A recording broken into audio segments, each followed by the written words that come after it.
Hello friends, welcome to Katiyar DK education point. I am Divya और आज हमारी ईवीएस की क्लास है। क्लास थर्ड की एनसीईआरटी की बुक है जो आपकी ईवीएस की हमारा अद्भुत संसार, हम वो कर रहे हैं और आज हमारी क्लास नंबर 4 है। तो जो आपकी सेकेंड यूनिट है वो चल रही थी और आज हम उसको कंप्लीट करने वाले हैं। आपकी जो ये सेकेंड यूनिट है बेटा, जीवन आसपास, आज हम इसको कंप्लीट कर लेंगे, है ना। कल भी हमने इसी का कुछ चैप्टर पढ़े थे, समझे थे उसमें। आज हम इसको पूरा कंप्लीट करने वाले हैं। तो चलिए क्लास को शुरू करते हैं। और ये क्लास आपकी सीटेट पेपर 1 के लिए है।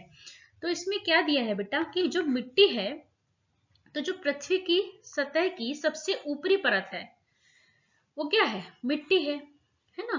तो ये जो आप देखते हैं, ये सब जो मिट्टी है ये क्या है?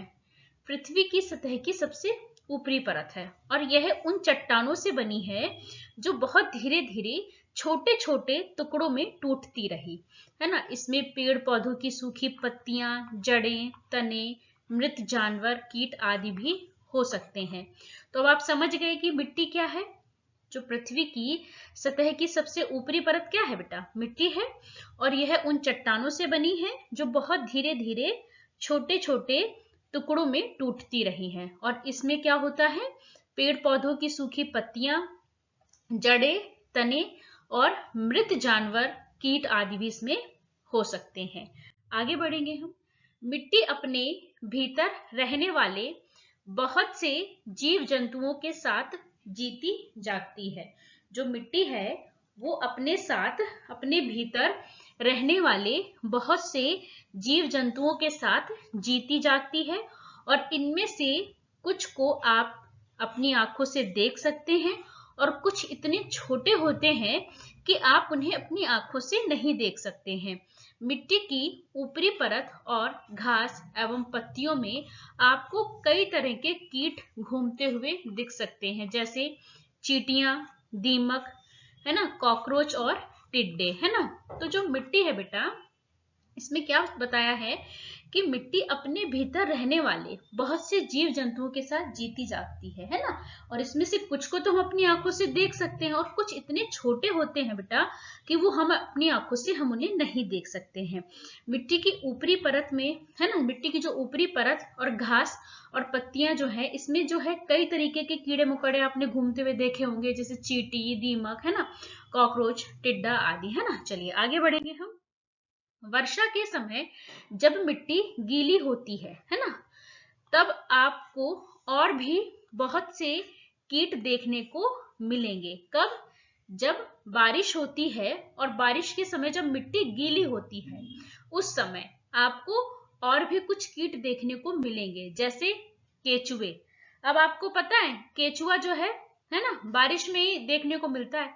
कनखजूरा, है ना। इस समय आपको मिट्टी में घास भी अधिक दिखेगी और तरह तरह के पौधे भी उगे हुए दिखाई देंगे। किस समय? जब बारिश होती है। कुछ कीट मिट्टी से ऊपर आने के लिए बरसात की प्रतीक्षा करते हैं, है ना। जो कुछ कीट होते हैं वो क्या करते हैं? मिट्टी से ऊपर आने के लिए बारिश की प्रतीक्षा करते हैं। लंबे समय से मिट्टी में पेड़ पौधों के बीज जो हैं, बरसात आने या पानी देने से अंकुरित हो जाते हैं। तो कुछ मिट्टी में कुछ ऐसे पेड़ पौधों के बीज भी होते हैं जो बारिश के समय ही क्या होते हैं? अंकुरित हो जाते हैं। तो यहाँ से हम क्या समझे बेटा कि जब बारिश होती है, मिट्टी गीली होती है, तो कुछ और कीट भी हमें देखने को मिलते हैं, जैसे केचुआ और खनखजूरा। तो क्या होता है कि जब बारिश होती है तो मिट्टी में घास भी अधिक होती है और तरह तरह के पेड़ पौधे भी उग जाते हैं। और कुछ कीट तो ऐसे होते हैं जो मिट्टी से ऊपर आने के लिए बारिश की ही प्रतीक्षा करते हैं कि बारिश होगी तो हम मिट्टी से ऊपर आएंगे। लंबे समय से मिट्टी में पेड़ पौधों के कुछ बीज जो हैं वो बारिश आने पर या पानी देने पर वो क्या होते हैं? अंकुरित हो जाते हैं। आगे बढ़ेंगे हम। चमगादड़ और तेंदुए जो है पेड़ों की शाखाओं पर आराम करते हैं और अपना आवास बनाते हैं, ये हम समझ चुके थे, है ना। आगे बढ़ेंगे हम। इल्ली, है ना। अब जो इल्ली है वो भोजन के लिए पेड़ पौधों की पत्तियां चबाती है ना। अब इल्ली का जो सही क्रम है बेटा, है ना, तो यहां पर यह दिया है कि अब यह तितली बन गई है ना। इल्ली ने एक कोकून बना लिया है, यह धीरे धीरे उड़ गई है ना। अब यहाँ पर क्या है बेटा कि इसका जो सही क्रम है ना, वो आपसे लगाने को इसमें कहा गया है कि इसका सही क्रम क्या है ना। तो क्या सही क्रम, हमने पीछे की क्लास में भी पढ़ा था इसका सही क्रम, ये आपकी एनसीईआरटी की बुक में दिया गया है ना। तो चलिए इसको सही क्रम में लगाते हैं। तो क्या हुआ, सबसे पहले कौन सा पॉइंट आएगा, ये वाला, एक दिन उसने खाना खाना बंद कर दिया। सबसे पहले कौन सा पॉइंट आएगा, एक दिन उसने खाना खाना बंद कर दिया। तो ये हो गया आपका पॉइंट नंबर 1। फिर इल्ली ने एक कोकून बना लिया, पॉइंट नंबर 2। क्या हुआ बेटा, सबसे पहले क्या हुआ, एक दिन उसने खाना खाना बंद कर दिया। फिर दूसरे नंबर पे क्या आएगा कि इल्ली ने एक कोकून बना लिया। तीसरे नंबर पे क्या आएगा, अब वो कोकून से बाहर आ गई है। क्या हुआ, कोकून से बाहर आ गई है। फिर क्या हुआ, अब यह एक तितली बन गई है और यह धीरे धीरे उड़ गई। नंबर 5 पे ये आएगा। ये क्रम बेटा आपका एनसीईआरटी की बुक में दिया गया है, तो हमने इसको सही क्रम में लगा दिया। पहले क्या आएगा कि एक दिन उसने खाना बंद कर दिया, ठीक है। फिर क्या हुआ, इल्ली ने कोकून बना लिया। फिर क्या हुआ कि वो कोकून से बाहर आ गई। फिर 4th नंबर पे क्या हुआ कि अब वो तितली बन गई है। फिर 5th नंबर पे क्या आएगा कि अब वो धीरे धीरे उड़ गई है। चलिए आगे बढ़ेंगे हम। चैप्टर नंबर 6 है ये आपका। इसमें क्या है बेटा, निर्भरता एक दूसरे पर। क्या है, निर्भरता एक दूसरे पर। कैसे हम एक दूसरे पर निर्भर हैं, जैसे कि हम पेड़ पौधों पर भी निर्भर हैं, हम जानवरों पर भी निर्भर हैं, है ना। तो क्या है कि हम एक दूसरे पर निर्भर हैं, निर्भरता है हमारी, ठीक है। तो कुछ पौधों और जानवरों को हम अपने घर में लाते हैं, जबकि कुछ अपने आप ही आ जाते हैं। कभी कभी हम उन्हें अपने घर में प्रसन्नता पूर्वक रहने देते हैं, लेकिन कभी कभी हम अपने घरों में हम उनको पसंद नहीं करते हैं। चलिए, अब इसका क्या मतलब हुआ, ये वास्तविकता है बेटा कि कुछ पेड़ पौधे ऐसे होते हैं जिनको हम अपने घर में लगाते हैं, और कुछ ऐसे होते हैं जो अपने आप ही निकल आते हैं, है ना। जैसे आपने देखा होगा कि अक्सर दीवार में पीपल का पेड़ निकल जाता है दीवार से, है ना। तो क्या आपने उसको लगाया होता है क्या वहां पे, नहीं ना, पर वो अपने आप ही निकल जाता है। तो क्या करते हैं, उसको निकाल देते हैं वहां से, है ना। इसी तरीके से जानवर में भी कुछ जानवर तो हम अपने आप लेके आते हैं, हम उनको पालते हैं, जैसे कि कोई बिल्ली पालता है ना, कोई डॉग पालता है ना, कोई खरगोश को पालता है अपने घर में, कोई तोता पाल लेते हैं, पक्षियों में तोता पाल लेते हैं कुछ लोग, है ना। तो ये क्या है, अब बेटा जानवर का मतलब बेटा बच्चे के लिए पशु और पक्षी दोनों है यहाँ पर, ये आप ध्यान रखेंगे। आपको एनसीईआरटी बुक में जब जानवर मिलेगा तो इसका मतलब पक्षी और पशु दोनों की बात हो रही है यहाँ पर, ठीक है।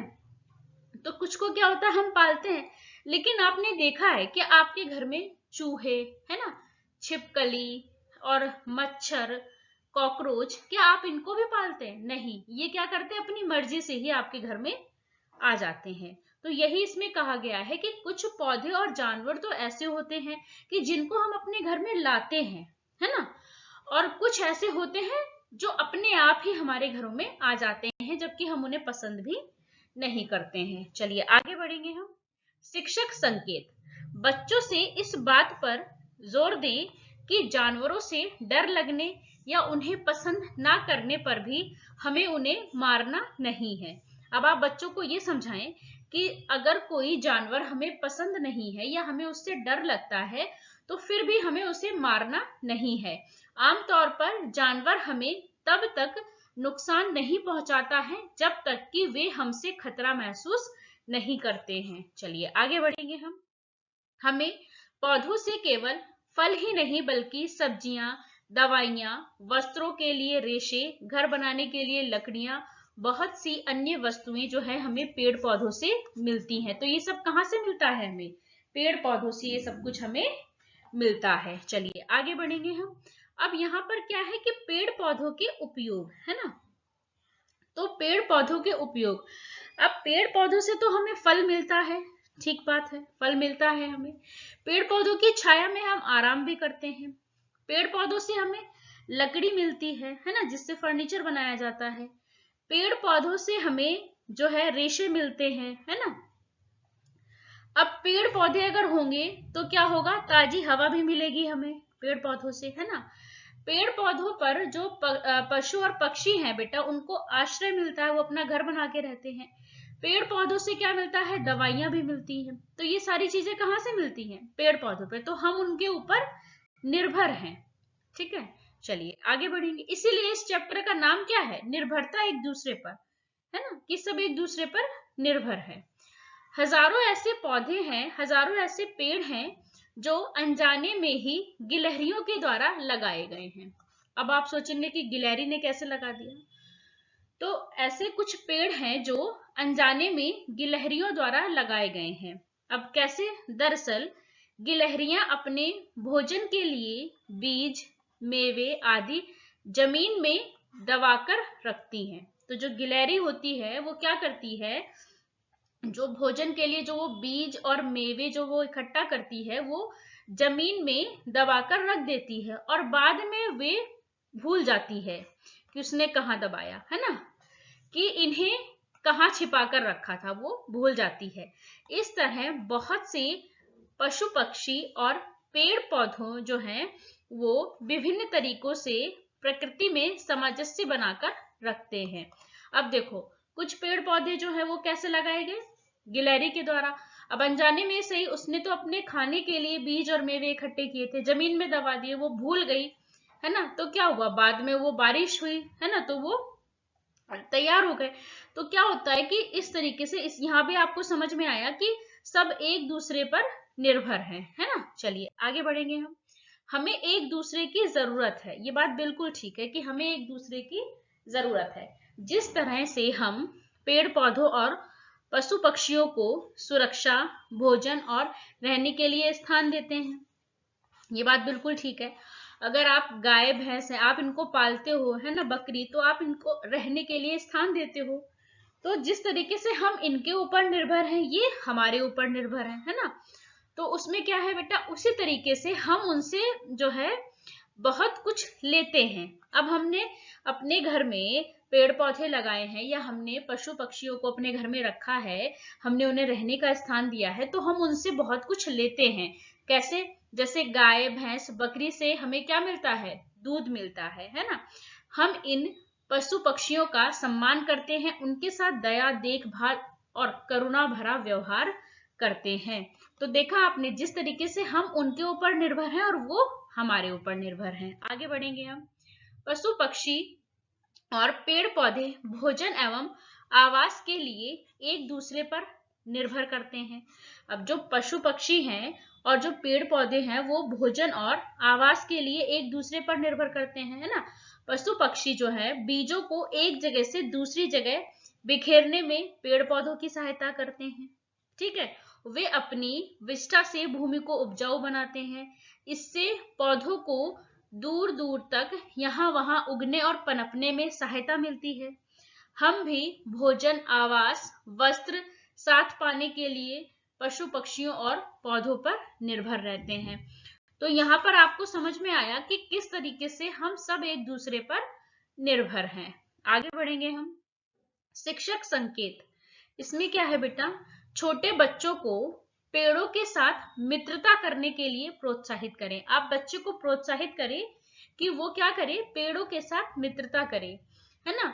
यह दूसरों के प्रति जो है संवेदनशीलता उत्पन्न करने का बहुत ही सशक्त और प्रभावशाली तरीका है ना। शांत और अपने में ही रहने वाले अंतर्मुखी बच्चों के लिए यह गतिविधि अपनी भावनाएं साझा करने में बहुत ज्यादा सहायक है। तो देखो कैसे बच्चे जो शांत और अपने आप में रहते हैं, ऐसे बच्चों जो हैं उनके, ऐसे अंतर्मुखी बच्चों में जो है अपनी भावनाओं को साझा करने में ये बहुत ज्यादा सहायक है ना। पेड़ों को हमारी देखभाल और सहायता की आवश्यकता होती है और पशु पक्षियों को भी, है ना। हम सब एक दूसरे की सहायता करते हैं। चलिए आगे बढ़ेंगे हम। अब एक सच्ची कहानी, है ना। अब ये कहानी क्या है यह कहानी तमिलनाडु के वलपराई नामक एक बहुत ही छोटे से नगर की है। पूरे वर्ष वलपराई के सभी स्कूलों में बच्चे और शिक्षक नगर में आने वाले पक्षियों की तलाश करते हैं और उनके आंकड़े जुटाते हैं। वे वर्षा ऋतु के तुरंत बाद सर्दियों के महीनों में इन पक्षियों के विशेष स्वागत की तैयारी करते हैं, है ना। इन पक्षियों का नाम है ग्रे वॉकटेल, है ना। ये क्या है, इमेज देख रहे हैं आप बेटा, ये किसकी है, ग्रे वॉकटेल की। स्थानीय भाषा में इन पक्षियों को सामान्यतः बालट्टी कुरुवी कहते हैं, है ना। चलिए आगे बढ़ेंगे हम। शीत ऋतु में ग्रे वॉकटेल पर्वतीय क्षेत्रों से भारत के गर्म प्रदेशों में आती है और कुछ महीनों के लिए यहीं रुकती है।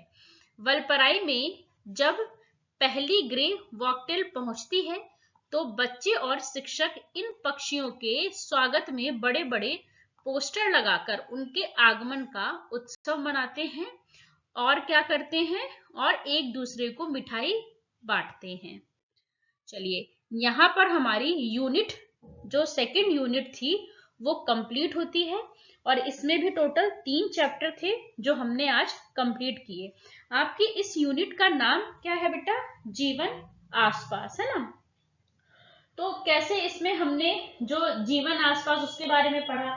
चैप्टर नंबर 4 जो था हमारा कि कुछ जो खोज पेड़ पौधों की है ना, हमने उसको समझा। फिर पेड़ पौधे और पशु पक्षी एक साथ हमने ये पूरा समझा।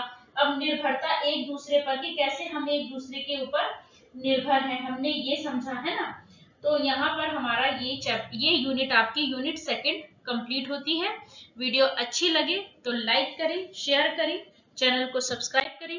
Thanks for watching this video.